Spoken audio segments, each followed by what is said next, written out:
guys, it's Cheryl from WTI, and I want to talk to you about this Yankee candle spray that I use.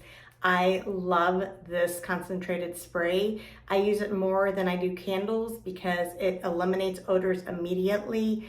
And this scent, the honey clementine, is by far one of my most favorite ones. I use a lot of the different scents, but this is my go-to. I use it in the bathroom, I use it in the kitchen, I even use it in my car because sometimes my kids have been playing outside and the car tends to get an odor after they're in and out of the car, and this helps to eliminate any smell or odor that you might have. It is a concentrate spray, so you don't need a lot. Only one spray will do it.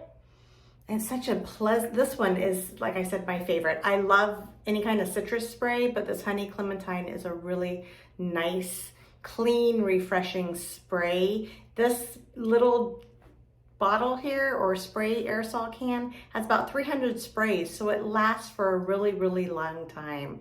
So if you are in need of freshening up spaces in your house, this Yankee Candle Room Concentrated Spray is the way to go. However, that is just my point of view.